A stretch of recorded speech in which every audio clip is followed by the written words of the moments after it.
Bismillahirrahmanirrahim. Assalamualaikum warahmatullahi wabarakatuh. Bismillahirrahmanirrahim. Alhamdulillahirabbil alamin. Hamdan katsiran thayyiban mubarakan fih. Hamdan yuwafi ni'amahu wa yukafi'u mazidah. Ya Rabbana lakal hamd kama yanbaghi li jalali wajhikal karim azimi sultanik. Wassalatu wassalamu ala sayyidina wa habibina wa syafi'ina maulana Muhammad wa ala alihi wa sahbihi wasallim tasliman katsiran birahmatika arhamar rahimin ya arhamar rahimin ya arhamar rahimin arhamna ya arhamar rahimin arhamna birahmatikal wasi'ah irhamna birahmatikal wasi'ah wa'afina wa'fu anna wa ala ta'atika wa syukrika inna subhanaka la ilma lana illa ma 'allamtana innaka antal alimul hakim subhanaka la ilma lana illa ma 'allamtana innaka antal alimul hakim subhanaka la ilma lana illa ma 'allamtana innaka antal alimul hakim rabbana anfa'na ma 'allamtana rabbi 'allimna alladhi yanfa'una rabbi faqihna wa faqih ahlana wa ahbabana wa jami'al muslimin wal muslimat bi rahmatika arhamar rahimin. Allahumma zidna wa la tanqusna wa akrimna wa la tuhinna wa a'tina wa la tahrimna wa athirna wa la tu'thir alaina wa adina warḍa'na ya karim. Allahumma tub alaina wa badil sayyi'atina hasanat innaka antal ghafurur rahim. Subhana rabbika rabbil izzati amma yasifun wa salamun alal mursalin. Alhamdulillahirabbil alamin. Alhamdulillahirabbil alamin. Kita bersyukur kepada Allah Subhanahu wa taala, jemaah masjid Kampung Jerudong, mudah-mudahan salat maghrib yang sudah dilaksanakan dinilai Allah ya. Kita menunggu salat isya. Seperti biasa kita duduk sejenak bermuhasabah bersama tajuk menyongsong ketibaan Ramadan. Mungkin ini pertemuan terakhir pada bulan Sya'ban untuk Rabu malam Jumat ya. Kita kemukakan di sini beberapa gagasan, buah pikiran yang disusun oleh ulama kenamaan dari tanah Melayu yang hidup pada abad 19. Tapi gagasannya masih menarik untuk dibincang ya. Diambil pada buku yang bertajuk Nasaih Al-Ibad. Nasaih Al-Ibad. Buku ini mengandungi kata-kata nasihat, buah pikiran yang bernas. Di samping hadis juga ya, di samping hadis Rasulullah SAW, di sini dikemukakan pendapat Abu Bakar Siddiq, Utsman, Ali bin Abi Thalib radhiyallahu anhum dan lain-lain sebagainya. Kita lihat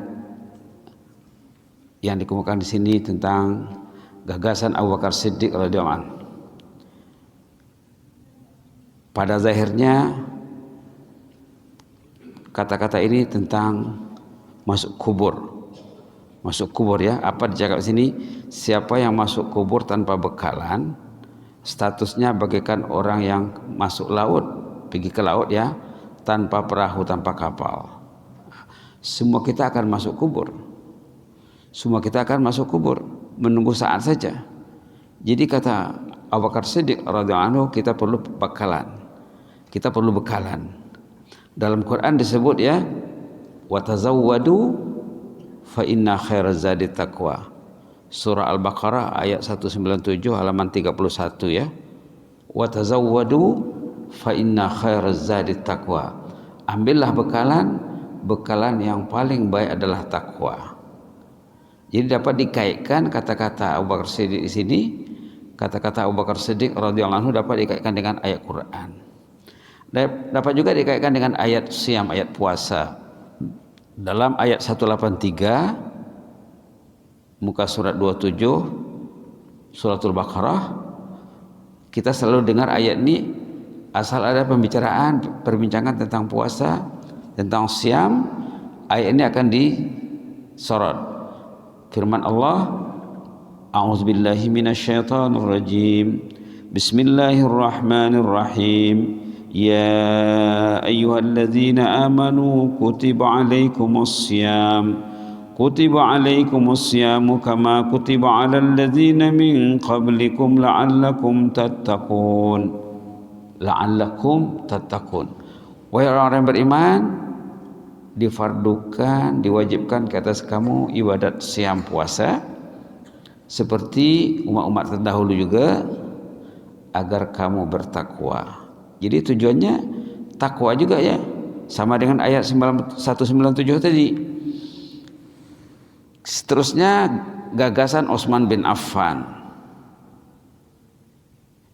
Ini juga sangat perlu kita terapkan sepanjang kita menempuh ataupun melakukan ibadat puasa ya. Apa kata Utsman bin Affan? Hammud dunya zulmatun fil qalbi wa hammul akhirah nurun fil qalbi. Orang itu kalau dia rungsing memikirkan keduniaan, hatinya akan gelap. Kalau orang itu rungsing memikirkan keakhiratan, lalu dia bergiat, berusaha, belajar, hatinya akan disinari nur. Ingin hati disinari nur, bercahaya, terang, pikirkanlah benda-benda keakhiratan, kata Utsman bin Affan. Subhanallah. Macam mana kita nak berpikir tentang akhirat? Kita karena mendekati orang-orang yang hatinya hati akhirat ya. Jauhilah orang yang hatinya hati dunia, karena itu akan menambah masalah. Baik, berikutnya gagasan Ali bin Abi Thalib. Ini cantik sekali ya. Man kana fi talabil ilmi kanatil jannatu fi talabih, wa man kana fi talabil ma'siyah kanatin nar fi talabih. Man kana fi talabil ilm, siapa yang belajar terus, rajin belajar, rajin menambah ilmu, rajin mengikuti kelas, katanya jannah akan mencarinya. Subhanallah. Ingin dicari jannah, rajinlah belajar, kata Ali bin Abi Thalib. Wa man kana fi talabil ma'siyah, kanat ya, tanya berlebih, siapa yang dicarinya kemaksiatan, yang tak betul saja dicarinya, berarti neraka akan mencarinya, katanya. La haula wala quwwata illa billah. Jadi hati-hati ya, hati-hati zaman sekarang, zaman orang lalai, zaman orang tak peduli dosa dan maksiat. Kata Ali bin Abi Thalib, orang yang gemar mencari maksiat dia akan dicari oleh neraka. Orang gemar mencari ilmu, dia akan dicari oleh surga. Kalau kita lihat hadis Rasulullah SAW ya, berkenaan dengan belajar, menambah ilmu, dicakap contohnya antara lain, wa man salaka tariqan yaltamisu fi ilman sahalallahu lahu bi tariqan ilal jannah. Siapa yang rajin berusaha, berjalan, menjumpai majelis ilmu, menjumpai ahli ilmu, katanya mudah jalannya ke surga nanti. Subhanallah. Lancar tidaknya perjalanan ke surga dilihat kepada lancar atau tidaknya perjalanan ke majelis ilmu. Subhanallah. Asy-Syaikh Nawawi Al-Bantani yang kita bincangkan gagasannya di sini juga mengemukakan, selain daripada ide sahabat ridwanullahi alaihim, beliau juga mengemukakan gagasan Yahya bin Mu'az, ulama kenamaan yang sering disebut namanya kalau orang itu berbincang tentang ilmu ya. Apa kata Yahya bin Mu'az rahimahullah? Tidak akan melakukan kemaksiatan, tidak akan melakukan kemaksiatan insan yang mulia. Kalau bahasa Arabnya, ma'asallaha karimun wala athara dunya hakimun. Ini tajuknya tentang orang yang mulia dan orang yang bijaksana. Tidak akan melakukan kemaksiatan insan yang mulia. Kalau orang itu mulia pada sisi Allah, tidak mau dia buat maksiat, katanya. Kenapa orang itu masih mau buat maksiat? Orang itu tidak mulia. Kalau mulia, Allah akan jaga. Kalau orang itu insan mulia, malaikat akan melindunginya. Kalau orang tua insan yang mulia, orang itu akan mendekati orang-orang yang saleh. Kenapa berbuat dosa? Berarti orang itu bukan orang yang mulia, kata Yahya bin Mu'az Ar-Razi rahimahullah. Dan juga tidak akan memilih keduniaan dan mengabaikan akhirat. Insan yang bijak, orang yang bijaksana, dia mesti meraih akhirat, bukan mengejar keduniaan. Ini kata Yahya bin Mu'az. Baik, kita lihat di sebelah ya. Ini modal kehidupan. Kita hidup ini mengumpulkan modal, mencari modal. Apa modalnya? Kata ini Al-A'mash namanya nih ya, nama-nama tokoh ulama yang selalu disebut. Al-A'mash rahimahullah mengatakan, si hamba yang modal kehidupannya takwa, kalau dia mencari takwa, tidak mampu lidah menghitung keuntungan yang diraihnya. Artinya dia akan meraih keuntungan yang diraihnya tidak boleh ditulis, tidak boleh disebut. Sementara orang yang modalnya keduniaan, memikirkan keduniaan saja, bukan ketakwaan yang difikirkan, seperti yang disorot dalam ayat Quran tadi ya, ayat 198 tadi atau 197 surat Al-Baqarah. Orang yang mencari keduniaan, yang difikirkannya keduniaan, bukan ketakwaan, dia rugi, kerugiannya itu tidak dapat dihitung. Subhanallah. Kalau bahasa Arabnya ya, mangkana ra'su malihi taqwa kallat al-alsun an wasfi ribhi dini wa mangkana ra'su malihi ad-dunya kallat al-alsun an wasfi khusrani dini. Orang yang mencari modal hidup ketakwaan, ketaatan kepada Allah ya, keuntungan yang diraihnya tidak dapat disebut karena banyaknya, tidak dapat ditulis karena banyaknya. Sebaliknya, kalau orang itu hanya mencari keduniaan saja, yang paling perlu bagi dia keduniaan, keakhiratan, ketaatan dia tidak perlu, berarti itu orang itu rugi. Berarti orang itu rugi, kerugian yang dialaminya tidak dapat disebut, tidak dapat ditulis karena banyaknya ya. Subhanallah, subhanallah. Seterusnya tentang etika gelak ketawa ya. Di sini pun dibincang juga oleh ulama yang dikaitkannya dengan dosa. Seorang ahli zuhud mengatakan, man aznaba dzamban wa huwa yadhhak fa innallaha yudkhiluhu an-nar wa huwa yabki wa man ata'a Allah wa huwa yabki wa man ata'a Allah wa huwa yabki fa innallaha yudkhiluhu al-jannah wa huwa yadhhak. Sedih nih ya. Orang yang berbuat dosa, dia gelak ketawa berbuat dosa itu, dia akan masuk neraka menangis tak berhenti. Di dunia gelak, di akhirat menangis.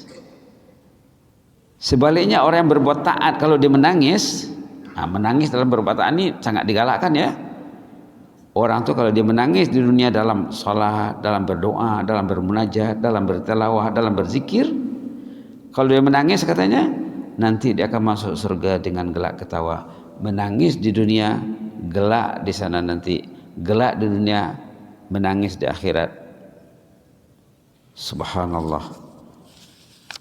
Dan orang yang menangis dalam berbuat taat, dulu sudah pernah disebut juga di sini, orang yang tergolong ke dalam 7 golongan manusia pilihan Allah yang bernaung di bawah naungan Allah nanti dari kemudian ya. Ini paling penting nih. Poin yang terakhir ini paling penting karena ada kaitan rapat dengan siam, dengan ibadah puasa ya. Ini kata-kata hikmah yang termaktub dalam muka surat 54 buku Nasaih Al-Ibad tadi ya. Nasaih Al-Ibad, sifat insan yang berakal. Semua orang tak mau dikatakan tidak berakal. Semua orang tak mau membuat perbuatan orang yang tidak berakal. Maka ulama sudah menggariskan di sini apa sifat-sifat insan yang berakal. Ini patut kita muhasabah diri, terutamanya menjelang puasa ya, dan sesudah puasa juga ataupun semasa puasa. Insan yang berakal katanya bila sudah bertaubat. Taubat ini yang paling penting dalam bulan Ramadan ya. Taubat perlu sebelum Ramadan, perlu di bulan Ramadan, perlu juga sesudah Ramadan. Proses taubat ini agenda harian mukmin, 7 hari seminggu, 24 jam sehari, 12 bulan setahun. Orang beriman sentiasa bertaubat. Kalau sudah bertaubat, kata ahli hikmah di sini ada 10 yang perlu dijaga. Ada 10 yang perlu dijaga. Pertama, lidah. Lidah orang yang bertaubat sepatutnya rajin beristighfar. Tidak pernah jemu beristighfar. Kita boleh memvariasikan istighfar ya. Ada istighfar pagi petang, ada istighfar selepas sholat, ada istighfar waktu sujud. Dalam sholat ada istighfar masa berdiri, ada istighfar masa rukuk, masa duduk antara dua sujud, ada istighfar waktu tahiyat. Semua kalau kita rujuk panduan sholat yang lengkap ya ada di sana. Ada istighfar yang tak ada had masa, tak ada had masanya, bila-bila pun boleh.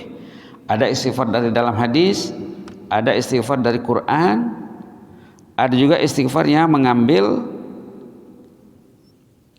idea dalam Quran. Macam di bawah ini sejenis istighfar juga yang diambil pada ayat 70 surah Al-Furqan. Allahumma tub alaina wa baddil sayyiatina hasanat innaka antal ghafurur rahim. Ini pun salah satu pilihan ya. Apa yang 10 tadi? 10 perkara yang patutnya diraih oleh mukmin yang bertaubat sebelum Ramadan, pada bulan Ramadan, dan sesudah Ramadan juga dilatih nanti bulan Syawal dan bulan sesudahnya. Dah sebut tadi ya 12 bulan setahun. Lidah karena rajin beristighfar. Paling kurang istighfar tuh Rabbighfirli, Allahummaghfirli, ghufranaka rabbana wa ilaikal masir. Dulu juga sudah disebut Allahummaghfir lana warhamna wa tub alaina innaka antat tawwabur rahim.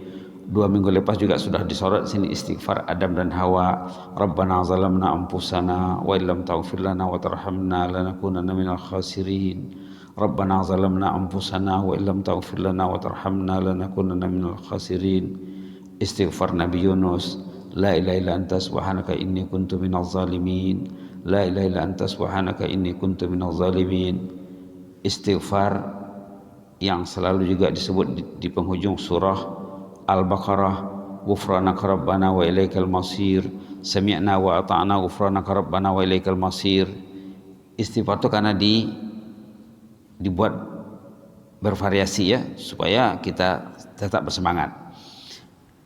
Selain istighfar, nomor 2, orang yang bertobat hatinya dibalut penyesalan, menyesali perbuatan yang lalu, menyesali kecuaian pada zaman silam, kemudian beristighfar lagi. Yang ketiga, badannya karena menjauhi dosa, kakinya, langkah kakinya, mata, telinga, lidah karena kawal ya dari melakukan dosa. Tanda orang itu betul-betul bertaubat. Yang keempat, berazam untuk tidak kembali lagi untuk melakukan dosa yang sudah dia bertaubat dari dosa tersebut. Ada keazaman kalau dia sudah bertaubat, karena betul-betul berazam untuk menjauhi dosa yang dia sudah menyesali tadi. Dalam pada itu perlu meningkatkan cinta akhirat. Ini sebut senang ya, sebut senang.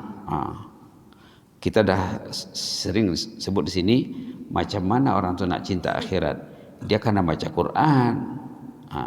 Dia kena baca Quran, karena hampir di setiap halaman Al-Quran disebut akhirat, disebut akhirat.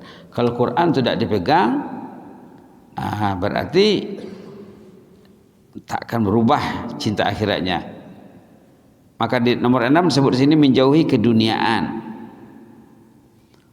Kalau ingin bertobat, keduniaan dan faktor-faktor keduniaan karena dijauhi, media-media keduniaan karena dihadkan lah ya. Yang ketujuh, mengurangi bercakap. Mengurangi bercakap ini boleh juga termasuk di dalamnya mengurangi berinteraksi dengan media-media yang melupakan kita kepada akhirat, media-media yang menambah cinta dunia. Sekarang kalau orang tidak bercakap, berinteraksi dengan media pun karena dikawal juga ya. Terakhirnya mengawal makan minum. Makan minum karena kawal. Kalau orang awam berpuasa, siang hari menahan lapar dan dahaga, malam hari tidak dikawalnya. Makan minum tidak dikawal. Makan minum karena dikawal. Kalau tidak dikawal, berarti bukan puasa, berarti hanya menukar time makan. Kalau dia hanya menukar time makan, siang tak makan, malam makan seperti biasa, kata ulama itu bukan puasa namanya katanya. Puasa yang betul karena mengawal makan minum, mengurangkan budget. Ada ulama mencadangkan, katanya di penghujung bulan Syawal karena timbang di penghujung bulan Syaban maksudnya ya, di penghujung bulan Syaban karena timbang berat badan. Kita nak mengurangkan berat badan berapa kilogram contohnya? Abang ingat lagi waktu Syekh Ali rahimahullah berceramah, saya dicakap, kata Syekh Ali ya, dari 7 ke 9 kilogram berkurang berat badannya di bulan Ramadan dicakap. Jadi sebelum Ramadan kita berazam ingin mengurangkan had makan dan minum, membanyakkan ibadat. Nanti nomor terakhir mengurangi tidur juga ya. Nomor 8, fokus menggali ilmu dan beribadat.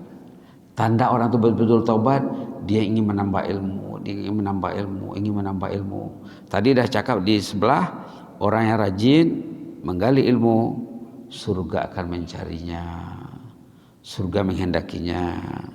Mudah-mudahan kita tergolong di dalamnya ya. Jadi nomor 8 mengawal makan minum, nomor 9 karena menambah ilmu. Kalau dia bertaubat tak menambah ilmu, balik-balik juga nanti. Ilmu tak bertambah, jadi sistem kawalan diri pun tidak berubah, jadi sangat mudah terjatuh kepada dosa yang sama. Subhanallah, subhanallah. Terakhir sekali mengurangi time tidur ataupun menyusun time tidur dengan baik, mentadbir time tidur dengan baik. Yang penting lihat di sini himbauan Allah dalam surah Az-Zariyat juz 27 nih ya. Orang yang sudah bertaubat itu dia akan ada agenda beristighfar di ujung malam. Boleh kita baca ayat ini? A'udzubillahi minasyaitonirrajim. Kanu qalilan minal laili ma yahja'un wa bil ashari hum yastaghfirun. Orang beriman itu ahlul jannah, malam hari tidurnya terkawal, bukan tidur sesuka hatinya. Quran mengawal tidurnya. Patut tidur dia sudah tidur, patut bangun dia tak tidur, patut bangun dia kena bangun. Bila wabil ashar, waktu sahur, mungkin sejam sebelum azan berkumandang ataupun paling kurang setengah jam. Ini karena dilatih sepatutnya bagi orang ingin mencapai sasaran puasa, sasaran ibadah siam yang maksimum ya, dia kena melatih dirinya. Kalau belum biasa, kalau sudah biasa karena meningkatkannya lah, ditingkatkanlah. Jadi cantik sekali yang kita sebut tadi, istighfar yang dicadangkan tadi banyak dibaca di ujung malam. Terpulanglah ya. Tapi yang paling baiknya dari Al-Quran lah ya. Kalau kita memilih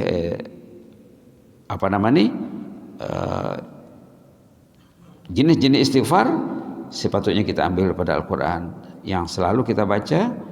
Ghufranaka rabbana wa ilaikal masir, ghufranaka rabbana wa ilaikal masir, sami'na wa ata'na ghufranaka rabbana wa ilaikal masir, sami'na wa ata'na ghufranaka rabbana wa ilaikal masir. Ayat kedua terakhir suratul Baqarah. Kemudian ayat di penghujung Baqarah itu juga sangat bagus sekali. Wa'fu anna waghfir lana warhamna anta maulana fansurna 'alal qaumil kafirin. Wa'fu anna waghfir lana warhamna anta maulana fansurna 'alal qaumil kafirin. Jangan tak ada agenda beristighfar di ujung malam. Kenapa orang itu tidak sempat beristighfar di ujung malam? Kebanyakannya gagal mengawal ataupun menyusun agenda jadwal tidur. Patut tidur, dia belum tidur lagi. Macam mana nak bangun di ujung malam? Malah ada yang sebelum tidur dia berinteraksi dengan benda-benda yang mengusutkan pikirannya, membuat pikirannya kacau, membuat pikirannya galau. Macam mana dia nak bangun? Jadi kegagalan dalam menyusun, mentadbir time tidur menyebabkan orang itu rugi ya, rugi dan rugi. Subhanallah. Kalau orang itu bersolat, solat tahajud contohnya ya, solat witir, solat hajat, sebelum terbit fajar tuh, dan dia membanyakkan istighfar dalam solat, terutama waktu sujud, itu lagi bagus ya, itu lagi bagus. Sangat tinggi nilainya kalau kita mampu bersolat dalam sujud. Sudah dari awal disebut ya, mungkin jemaah sudah mengamalkannya, zikir sujud yang dipilih oleh baginda Rasulullah SAW yang diberi keutamaan terutama sekali di ujung usia baginda. Subhanakallahumma rabbana wa bihamdika Allahumma ighfirli, subhanakallahumma rabbana wa bihamdika Allahumma ighfirli, subhanakallahumma rabbana wa bihamdika Allahumma ighfirli. Sudah sering disebut. Kalau jemaah perhatikan mungkin sudah lancar dibacanya. Subhanakallahumma rabbana bihamdika Allahumma ighfirli, subhanakallahumma rabbana bihamdika Allahumma ighfirli. Dan Allahumma ighfirlinya itu boleh disebut, dibaca berulang kali, tak ada had. Subhanallah. Boleh juga kita baca istighfar yang kita baca dalam salat antara antara dua sujud ya. Rabbighfirli, Rabbighfirli. Dia sama dengan Allahumma ighfirli. Subhanakallahumma rabbana bihamdika Allahumma ighfirli, sama dengan subhanakallahumma rabbana bihamdika Rabbighfirli. Tapi kalau dibaca ikut yang diamalkan Rasulullah SAW lagi bagus ya. Kenapa Rasulullah memilih Allahumma ighfirli? Tentu itulah yang terbaik. Tapi kalau susah, baca saja Rabbighfirli. Kalaupun kita hanya baca Rabbighfirli saja dalam sujud, tidak salah ya. Bila kita sujud, Rabbighfirli, Rabbighfirli, Rabbighfirli, Rabbighfirli, berarti poin nomor 1 tadi, lidah harus rajin beristighfar. Kalau kita biasakan diri kita beristighfar waktu sujud, maknanya sudah terisilah poin nomor 1. Tinggal lagi yang lain karena dijaga ya, karena dijaga juga tutur kata, pandangan, pendengaran, hati lagi yang paling pentingnya ya. Tak silap dalam khutbah Jumat minggu lepas ada disorot tentang orang yang rajin beramal tapi akhlak tidak dijaga. Ramai orang yang dirugikannya, ramai orang yang dizaliminya. Akhirnya apa? Dia tergolong insan yang muflis yang disorot dalam hadis Rasulullah SAW. Jadi semua kena jaga, terutama sebelum Ramadan, apalagi dalam bulan Ramadan, dan untuk kita lanjutkan nanti di penghujung Ramadan. Subhanallah. Ini juga satu cadangan doa. Tadi sudah disebut doa yang diambil daripada ayat 70 surah Al-Furqan. Ayatnya boleh dibuka Quran ya. Ayatnya berbunyi A'udzubillahi minasyaitonirrajim. Illa man taba wa amana wa amila amalan salihan faulaika yubaddilullahu sayyiatihim hasanat wa kana Allahu ghafurar rahima. Shadaqallahul azim. Jadi ayat ini diolah berbentuk doa. Allahumma tub alaina, ya Allah terimalah taubat kami. Wa baddil sayyiatina hasanat, gantikanlah kejahatan kami dengan kebajikan. Innaka antal ghafurur rahim, engkaulah Tuhan yang maha ghafur lagi maha rahim. Dalam ayat itu memang disebut begitu. Orang yang sudah bertaubat, dosanya akan diganti dengan pahala, kejahatannya akan diganti dengan kebajikan. Kan setiap hari kita ini membuat rekod. Hidup ini membuat rekod, membuat buku. Hidup kita membuat buku. Orang itu karena tahulah apa yang dia buat ya. Hari ini apa yang tertulis dalam bukunya, kemarin apa, besok nak tulis apa. Orang yang banyak melakukan dosa kemudian dia bertaubat kepada Allah, janji Allah dalam ayat 70 suratul Furqan, Allah akan hapuskan dosanya dan akan isi pahala banyak-banyak dalam lembarannya tadi, menggantikan kejahatan yang dibuatnya. Yubaddilullahu sayyiatihim hasanat, Allah akan gantikan kejahatannya dengan kebajikan. Lalu kita mintalah wabaddil sayyiatina hasanat, gantikanlah kebajikan kami dengan, gantikanlah kejahatan kami dengan kebajikan.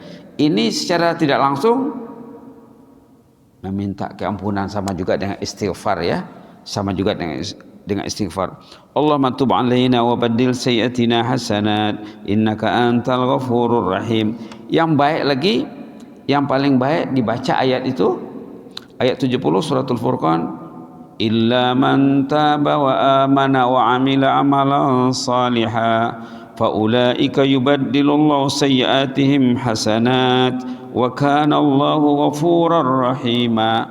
Lalu kita baca doa ini, Allahumma tub alaina wa baddil sayyiatina hasanat innaka antal ghafurur rahim. Beginilah cara Rasulullah membaca Quran, cara istri-istri baginda, keluarga baginda, cara sahabat Nabi dan orang saleh. Dibacanya ayat Quran, kemudian orang itu berdoa ikut message yang terkandung di dalam ayat itu. Begitulah caranya. Kalau tentang keampunan kita minta, kalau tentang jannah kita minta jannah, kalau tentang ayat tentang an-nar kita minta perlindungan Allah. Inilah yang dikatakan ulama, bertilawah dengan cara yang betul, haqqa tilawatih. Jadi mudah-mudahan jadi amalan ya. Jadi amalan nih orang yang meningkatkan kualiti taubatnya pada bulan Ramadan, karena perhatilah terhadap 10 perkara di sini. Pertama tentang lidahnya, kedua tentang hati, karena diisi dengan rasa penyesalan yang positif ya. Kemudian badan karena dikontrol, termasuk tangan, kaki, mata, telinga dan lain-lain. Kemudian punya keazaman untuk tidak lagi melakukan dosa. Itu syarat taubat ya. Syarat orang bertaubat karena dia berazam tidak lagi melakukan dosa yang sama. Kemudian supaya kawalan tadi meningkat semakin baik, karena dididiklah kecintaan akhirat, karena ditingkatkan kecintaan akhirat. Kita ada sebut tadi macam mana nak meningkatkannya. Kita karena pegang Quran lah ya, karena pegang Quran, pilih ayat yang berkenaan dengan contohnya kematian, ayat berkenaan dengan hari berbangkit, hari pembalasan, tentang surga neraka. Kemudian ayat yang memberi kita warning tentang menjauhi keduniaan. Dalam juz amma banyak sekali itu ya, banyak sekali dalam juz amma. Kemudian mengawal tutur kata. Ingat lagi nasihat Syekh Ali Jabir rahimahullah, orang itu kalau mampu mengawal tak bercakap katanya, coba tak bercakap sehari dulu, jangan bercakap kecuali dengan tasbih dan zikir, nanti hatinya akan jauh lebih baik katanya. Bab bercakap ni memang banyak disorot dalam hadis, orang yang banyak cakapnya akan banyak silapnya. Maka Syekh Ali sangat mengusahakan lah ya, mencadangkan kalau boleh kurangilah bercakap, kecuali berbentuk zikir ataupun nasihat ataupun amar ma'ruf nahi mungkar. Seterusnya tentang makan minum sudah disebut tadi ya. Dan nomor 9, menambah ilmu. Ilmu ini perlu. Macam mana orang tu nak meningkatkan taubatnya kalau ilmunya tidak meningkat ya? Nanti dia akan balik melakukan kesilapan yang sama juga. Subhanallah. Kalau ilmunya sudah bertambah, motivasi untuk perbuatan turut meningkat dengan izin Allah Subhanahu Wa Taala. Mudah-mudahan lah ya, sebanyak sedikit gagasan yang terdapat dalam kitab Nasaihul Ibad ni, yang ini kitab turas ni. Tapi kitab turasnya masih bahasa Arab. Orang Melayu mengarang buku dalam bahasa Arab, masih berbahasa Arab, masih utuh lagi. Sudah dikaji di KUPSB, di Pusat Kajian dan Penyelidikan Kitab Jawi dan Kitab Turas ni ya. Mudah-mudahan satu hari nanti sempat diterjemahkan ke dalam bahasa Melayu untuk tatapan kita dan bacaan kita. Terakhir sekali kita sama-sama beristighfar seperti yang dikatakan selalu, sami'na wa ata'na ghufranaka rabbana wa ilaikal masir. Sami'na wa ata'na ghufranaka rabbana wa ilaikal masir. Sami'na wa ata'na ghufranaka rabbana wa ilaikal masir. Allahumma ighfir lana warhamna wa tub 'alaina innaka antat tawwabur rahim. Allahumma ighfir lana warhamna wa tub 'alaina innaka antat tawwabur rahim. Rabbana zalamna anfusana wa illam taghfir lana wa tarhamna lanakunanna minal khasirin. Rabbana zalamna anfusana wa illam taghfir lana wa tarhamna lanakunanna minal khasirin. Allahumma munna 'alaina bisiyami ramadhana wa بقيامه إيمانا واحتسابا. اللهم من علينا بصيام رمضان وبقيامه إيمانا واحتسابا. اللهم من علينا بصيام رمضان وبقيامه إيمانا واحتسابا واجعلنا من المؤمنين الصائمين المحتسبين. اللهم اجعلنا من المؤمنين الصائمين المحتسبين. اللهم اجعلنا من المؤمنين الصائمين والمحتسبين. اللهم اجعلنا من المؤمنين الصائمين المحتسبين. سبحان ربك رب العزة عما يصفون وسلام على المرسلين والحمد لله رب العالمين. تقبل الله منكم.